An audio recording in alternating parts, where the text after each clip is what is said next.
I have been a student of the Bible since I was a senior in high school. I became serious about studying the Bible in my last year of high school, and don't know why. I just devoted myself to believing in Christ and believing that what he said mattered, and I really wanted to know what the Bible meant. And as I studied the Bible, I found out that some of the things my pastor preached, I couldn't find verses for. And so one time in my senior year, I made an appointment, trying to be very grown up and mature about it. I asked him on a Sunday, can I make an appointment this week for a conversation? And so after school one day that week, I drove up to the church to meet him in the office, and I had prepared 10 questions for him over some of the things he had preached and that I was struggling to find scriptural basis for, and I made it to the third question.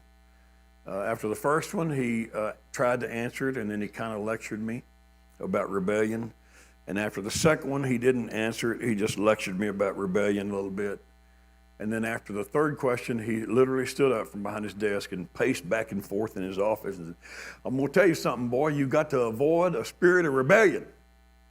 And I got a good lecture because I had a spirit of rebellion. And God knows my heart. I really wanted answers for why you could preach things that were actually not in a scripture, because I hadn't been able to find them. We didn't have computers in those days and search engines, or he would have really been in trouble. I was just going off the few reference books I had trying to find answers.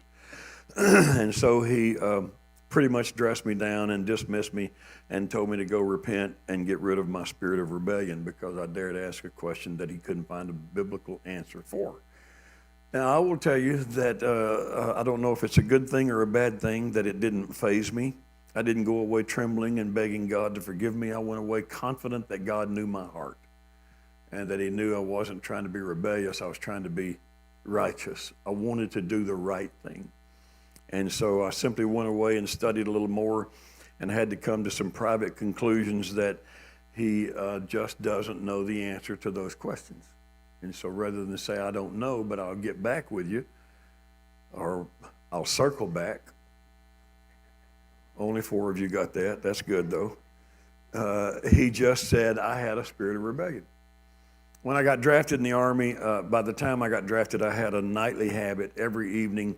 When I wrapped up my day, I would kneel beside my bed in my bedroom, and I would open the Bible and read a few verses that I, just kind of going through the Bible, and then I would say my nightly prayer, and then that would be it.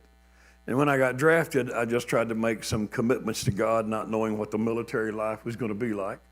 So I just made some commitments to God that I would not change my habits because of the military life, whatever military life was. I didn't know what a barracks would look like, sound like, or smell like. I didn't know that I would be going to Vietnam. I just made a commitment to God that I'm not going to change my habits with you because I'm in the military. And I didn't even blink thinking that and saying that until my first night in El Paso, Texas, in Fort Bliss. And I realized I'm in a large barracks crowded with men, bunk beds, and no dividers and no privacy. And they're not turning lights out on us because we're still in the induction process of taking tests in a warehouse every day. And I'm ready for bed. And I made God a promise that I was just going to kneel down by my bed and read my scriptures and then say a quick prayer. And I can't tell you it surprised me how hard that was to do. In a barracks with probably, good Lord, 100 men maybe, and all cussing and hollering and telling wild stories and getting acquainted. And it's 11 o'clock at night, and I'm exhausted, and I want them to shut up and turn the lights out. But we didn't have lights out at that time in those first 3 nights. And I finally just gave up, and I just thought, well, whatever. And I reached over in my duffel bag, pulled out my little Bible, laid it on the side of my bed, and kind of slipped off and knelt like maybe it wouldn't look like I was kneeling, which was stupid because there was no point to that posture. And I opened the Bible and I started reading a few verses to myself, and then I prayed very quietly, and then I slipped the Bible back in. I rolled into bed and went to bed. And nobody threw a boot or anything. In fact, I think right around me got a little bit quieter when guys saw me doing that. And so the next night it was a little easier when it was bedtime to just open my Bible, slip down and read a few verses and pray a quiet prayer and go to bed. And I tell you that simply to tell you that when I went to Vietnam, and I was in Vietnam for 13 months, I continued that practice. And I ordered books from back in America to study the Bible, and I wrapped them all in plastic because of the monsoons. I broke apart an ammo crate and made myself a little desk to sit at and read books and wrap them back in plastic and put them inside the desk ammo box crate. And that's how I spent my 13 months when I wasn't doing my duty. And I say all of that not to say I was a good boy. I say all that to tell you that still to this day, the Bible fascinates me. And I have never quit reading it and never quit studying it. And I know ad nauseum I send out a morning devotion. I know that some of you are tired of reading them and you probably finally gave up on reading them because every morning, except this morning, I didn't send one this morning, I'm coughing. And so I couldn't send one today because I'm coughing. And I just said that for you live streaming folks at home, coughing. I couldn't send my devotion coughing today. But I will tell you the Bible fascinates me. This ingenious thing 3,500 years ago when Moses decided it was right, it was time to write. And Moses aligned his scribes and they began to write the history of the movement of God intervening with man, starting with his creation of all things and then his creation of man. The amazing fact that numerous men continued to write, saying God moved on them to write, and we put all this together, and the first person that actually gave these two collections the title Old Testament and New Testament, to my knowledge, was Tertullian, and he's the one who gave us the phrase for, we'll call those books the Old Testament, the Old Covenant, and these the New Covenant, New Testament, and that would have been in the late or mid-200s, and still to this day, the Bible is the most fascinating book I've ever read. There's nothing in it you can throw out and say, oh, that's so archaic and silly. That can't be the inspired Word of God. And look, he missed this. Science has disproven and all that. You just can't. Now, you may have read the Bible wrong and think, oh, my goodness, evolution disproves the Bible and creation and what we know, and you're just reading the Bible wrong. Because that marvelous introduction to creation in the opening book of beginnings, which is what Genesis means, gives us those 6 beautiful days of creation. And yet the sun and the moon don't appear till the 4th day, which is the Bible's way of saying you can't number what has been done by God in terms of years. Because your 365 days couldn't even have started till the evening and the morning were the 4th day. And the sun and moon were in place. The awesome creativity of a God who could inspire a man 3,500 years ago who never held a ballpoint pen in his hand or printed paper in his hand, and yet he inspired that man to start writing the collection of wisdom and knowledge that God had imparted to man all those years. And every dot connects in the Bible. Every prophecy has value and meaning. The few things that you think you don't understand, keep reading. It takes time. When I started in Vietnam, I decided I'm going to read through the Bible. It took me a month or two, less than 2 months. Faster than I thought I would go through, just with nothing to do except, your duty. And I read through the Bible, reading at night, reading by flashlight after lights out. And read through the Bible, and then I thought that was fast. That took less time than I thought. Granted, I skipped over all the begats. There are a few chapters of begats. I skipped over the begats. I could call them the begatitudes. There's no point to read all of them until you actually want to go back and trace somebody's name. I'll give you 2 of them today when we conclude this message. And it just fascinates me. This book is amazing. I went back through it a second time, taking notes on all the things that I don't understand. And I thought, when I get through doing this, probably take me the rest of a year, And then when I get back home, I'm going to make that my study for a lifetime to get the answers to those questions. And I filled up a stack of yellow legal pads this big of questions, and then I was still through reading it in about 3 months. So I had time to go back and start trying to answer the questions. One yellow pad at a time, I would go back and take the books I'd ordered from home and unwrap the plastic and try to find the answers to those. And that was how I spent my 13 months. And I still do it today. And you never know it all, and it never runs out. It's a fascinating story of stories. Might as well go ahead and try to sell a book while I'm at it. I've got a book on Amazon called Breeze Through the Bible in 100 Days. 10 years ago, I just decided a lot of people never read the Bible at all, and they think it's impossible to read the Bible, so I will just give them 100 daily readings, starting with Genesis. And I'll walk through as many of the important stories, and we'll get all the Bible in 100 daily readings, and that's what that book is.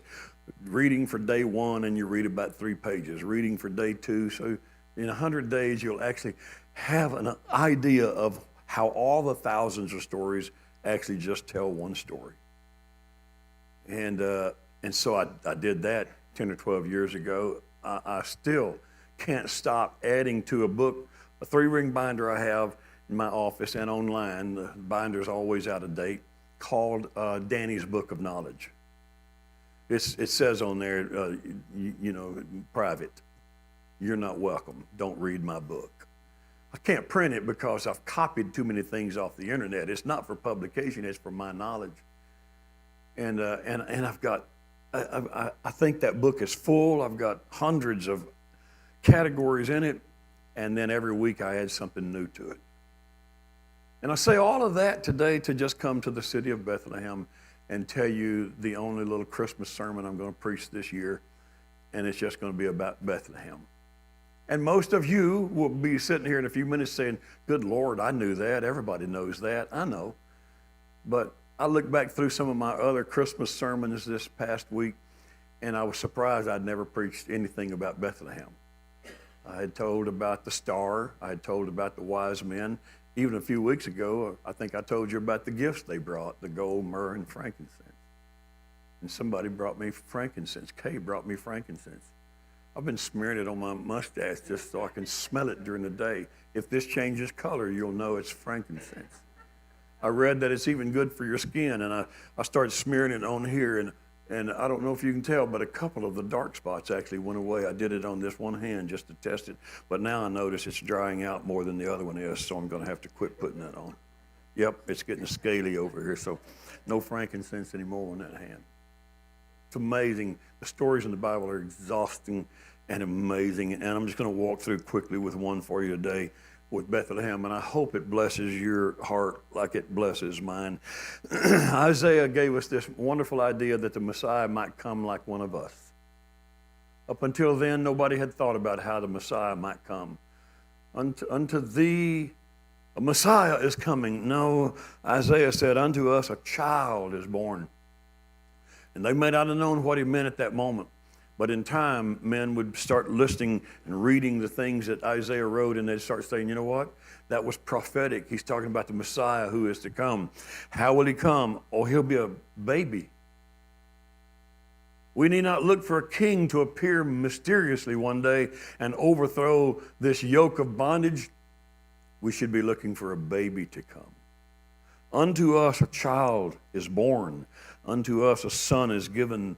They could never have understood the phrase Son of God, only begotten Son of God. That would not have computed to those ancient prophets' language.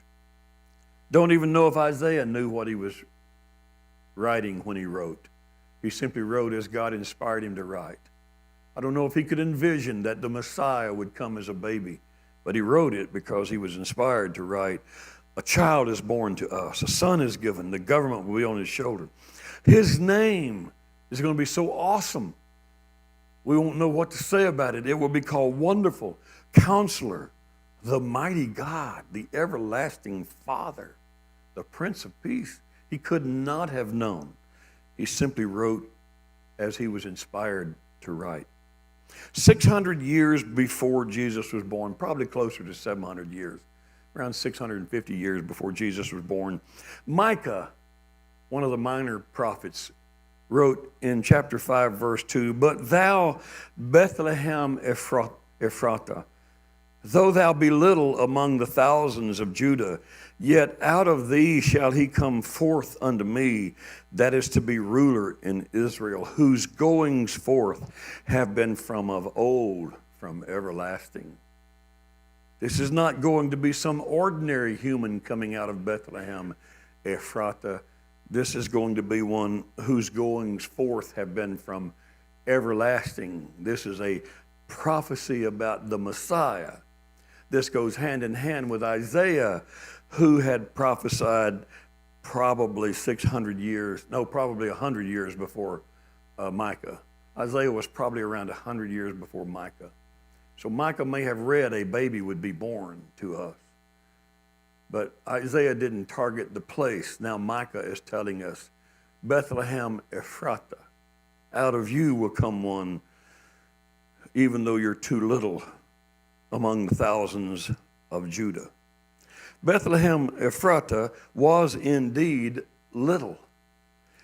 When the nation of Israel was being divided up and each tribe was being given their inheritance, the tribe of Judah is listed in Joshua as receiving the territory that would become Judah. And they literally name in Joshua 96 cities. It's amazing. It's like the Beatitudes. You open to that chapter in Joshua and they just list all the towns you're going to get, Judah. Here's all the towns in your province that are important. And they list 96 names. And Bethlehem was not important. It's in the tribe of Judah's land. But the writer Joshua didn't think it was important to mention naming it in all the towns that you're going to inherit. So even though it is one of Judah's towns, it's not mentioned there. Nehemiah at the rebuilding Jerusalem in chapter 11, he lists 17 cities of Judah, but he won't mention Bethlehem because it was little. It was too little to be named. That's what Micah meant when Micah said, "But thou, Bethlehem Ephratah, though thou be little among the thousands of Judah." All the thousands of villages around it, you're not even worthy of being named 2 times by the leaders. 96 names of towns, not you. And then 17 names of towns when Nehemiah was listing them in the rebuilding, but they would not name this one. I threw the ESV up here so you can see a little bit of difference in the way the two Bibles translate it. In the ESV, Micah 5:2 says, "But you, O Bethlehem Ephratah, who are too little to be among the clans of Judah, from you shall come forth for me one who is to be ruler in Israel." You're too little to even be named among the clans. Not just towns and villages, but even the clans out there got a name, but not you, because you're just too little. And yet out of you will come the ruler of Israel, whose coming forth is from ancient days. It might surprise you that Bethlehem was not insignificant, and yet it was still deemed too little to be named. King David was born in Bethlehem, and so was his great-grandparents Ruth and Boaz. Lived in Bethlehem. I don't know if they were born there, but they lived there. And then there's this little tidbit right here. 1,300 years, 1,300 years before Micah wrote, 1,200 years before Isaiah wrote, Jacob buried his wife Rachel on the road to Ephrath.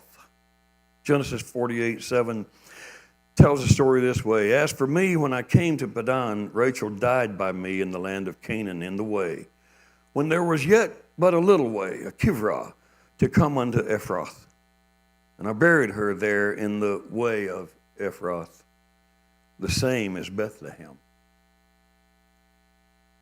We couldn't even get the name straight. I buried her in the way of Ephrath, the same as Bethlehem. Did you notice a little difference between the two? You notice Jacob called it Ephrath, and Micah said Bethlehem Ephratah. Out of you, Bethlehem Ephratah. And Jacob said, I buried her in the way of Ephrath, the same as Bethlehem. And remember, we're still talking about how Bethlehem was too little. Here's an intriguing thing. 1,300 years before Micah would pick up his ballpoint pen and write, O Bethlehem Ephratah, out of you one will be born who will be the ruler of Israel from ancient days. And he knew 1,200 years earlier it had already been written. It was in the scrolls. Undoubtedly he would have read it, that Bethlehem was called Ephrath, not Ephratah. And there's a cute little difference between those two words, and that's kind of the point I want to make today. When Jacob buried Rachel, he wasn't proud that she died there. He didn't want her to be buried there. It was considered nothing but an ash heap. That's the meaning of Ephrath. I buried her by an ash heap at Bethlehem. It was too insignificant for anybody to ever think Bethlehem would ever amount to anything in the first place. And he buried her in a place that he called an ash heap. And then 1,300 years later, Micah says, out of Bethlehem Ephratah, he will be born. And Ephratah literally changes the meaning of that root word to a place of fruitfulness. And so here's this beautiful story. Isaiah 53:2 says, he'll grow up before him as a tender plant, as a root out of dry ground. Now he'll have no form or comeliness, and when we see him, there won't be any beauty about him that we should desire him. Well, isn't that fitting? Because he was born in an undesirable place. Even though his birth would turn it from an ash heap into a place of everlasting fruitfulness, it's only fitting then that he himself was pretty much an undesirable figure. He was born in insignificant places. He was an uncomely figure. In spite of TV shows and movies that want to make him look pretty, apparently there was nothing about him that would turn our head and say, ooh, he's awesome. He may not have been handsome, sorry to disappoint you. The Bible doesn't describe him ever physically and say he looked like this or he looked like that or his stature was, and he held his posture up tall. He was 8 feet tall. No, he was just an ordinary, unnoticeable, indistinguishable man. And his name was the most important thing about him. Because Isaiah didn't say he will be called, although we get it. He said his name shall be Wonderful Counselor, the Mighty God, the Everlasting Father, the Prince of Peace. You know the significance behind this whole story? Thank you for being patient while I told you about it. But the thing I find so refreshing about the story of the birth of Jesus and the story of Bethlehem and the ash heap that once was insignificant all the way up to Micah's day, still insignificant, would never have any, if Jesus hadn't been born there, we still would not talk or sing songs as we did today about old little town of Bethlehem. We already knew David was born there. We knew Ruth and Boaz lived there. We wouldn't sing a song about that. But every year around the world, people sing about old little town of Bethlehem because the ash heap has become important now only because Christ touched it. Christ came there. It gained its value and it's significant because Christ was born there. So it's a place of everlasting fruitfulness. And so here's the bottom line of today's simple message. You and I often feel too insignificant for God to really worry about. I pray a lot of prayers I don't think that God will answer, and so he doesn't. Because I don't think he will, he usually won't. Oh, help my unbelief, one man in the New Testament said, and God still blessed him and gave him what he was asking for, even though he admitted, I have some doubts. And in spite of his unbelief, God did something for him. I have to say, he has done that a few times for me. I just didn't expect him to listen or answer, and he did anyway. I am Bethlehem. I will just tell you that. You are too. I'm unlisted. I'm unimportant. I am an ash heap. I have little to no value. I have never amounted to anything, and I never will amount to anything. If I have any redeeming value, it is that one day Jesus was born in me. And when he was born in me, I became a fruitful place. In spite of myself, I have become a fruitful place. And that little nugget in the Bible actually describes the purpose for Christ coming, which makes it all the more wonderful to me that he came to an ash heap for his birth. A city not even worth being named twice in the lineage of cities, and he came there. And I know the history of Ruth and Boaz, and I know how amazing that story is, and I know that if that was there and it didn't matter until Jesus came, at least now we look back and know about their story, and there's a bottom line to that if you want to turn to the two Gospels that list the genealogy of Christ from Mary and from Joseph, and then you read the genealogy and you read some wonderful, amusing names in there. I don't mind telling you, every time I read it, and I do about every year at Christmas time, I sometimes pause when I come to two women's names. I love the way Jesus interacted with women because I know it was not socially popular in his day. Women were a denigrated class, and they didn't do things men did. They didn't rule. They were suppressed unless they were already born into royalty. Cleopatra could come checking out Solomon, but that was because she was royalty. The ordinary woman was not. And Jesus could wait at the well until an ordinary woman with 5 failed marriages and finally gave up just living with a man. And Jesus waited on purpose for her and sent everybody else along because he knew his men would judge him. He knows you and I pretty well. He knows that no matter how gracious he's been to us, we will still condemn other people. No matter how forgiving he's been to me, I will still condemn somebody else because they're not quite as good as I am. He knew that. He sent them on. Y'all go on. And he turned aside to wait at the well until one woman comes up. Why she come by herself? Well, she's not really, the other ladies of the village don't really like to be seen with her because she's a failure. 5 failed marriages, and now she's just living with a man. And nobody would know that. She doesn't advertise it. But Jesus was there waiting when she came, and he says, would you draw me a little water that I may drink? And she recognized him as a Jew, and she said, well, this is interesting. You being a Jew, me being a Samaritan. She had no clue. He knew more than her Samaritan background. And he said, if you knew who's asking you, you would ask me for a drink, and I'd give you a drink. But the water I would give you would be everlasting. Everlasting water that can turn an ash heap into a place of fruitfulness. The water I would give you, she said, you have nothing to draw with, and what is this riddle you're giving me? And finally, she's intrigued by him, and he just says, go back to the village and get your husband and bring him back. And now the shame comes in. I have no husband. And he said very quickly and very sweetly, oh, to be a fly on the wall at that well. When he says, you have said it well, I have no husband. In fact, you've had 5. And the man you're living with now, you just gave up on marriage. You're just living with a man. Go get him. Bring him back. And 2 or 3 verses later, you simply read, if you just stop right there, you just read this. And many came to believe in him that day because of her. He took that woman that everyone despised. And because he touched her life, he transformed her from ash heap to fruitful place. Because many came to believe in him that day because of her. Proving that no matter how many bad life choices you and I make, we never lose our worth and value to Jesus Christ. How bad off are you?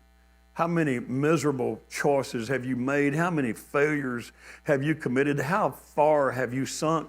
what else can you do wrong? And I can tell you that it really doesn't matter, because the theme that this Messiah wanted you to be sure you got from him is that he didn't come through the palace on marble floors and ivory towers. He came through the lowliest of places, through the insignificant towns, through the unnamed places. He came through the most common, undertrodden ash heaps to tell you that he can turn anything into a place of fruitfulness. Even ashes which won't grow anything, he can turn you into a place of fruitfulness. And did I mention reading his genealogy a while ago and loving to pause on, I'm going to get in trouble for this. Some of you righteous folk are going to condemn me today because you don't mind that I mentioned Rahab the harlot. I know you don't mind that. She's in the bloodline of Jesus. It just lists all the names of people in his genealogy, and it comes, and Rahab, and they still have to. The roll call of the heroes of faith in Hebrews 11, naming great heroes of faith, and when they name Rahab as a great hero of her faith, they still have to call her Rahab the prostitute. And they're listing her with the heroes of faith, and they can't leave her title off. I'm glad they didn't leave it off, just to be honest with you. Because it tells me that I can appear before God and he will say, Danny the liar, come on in.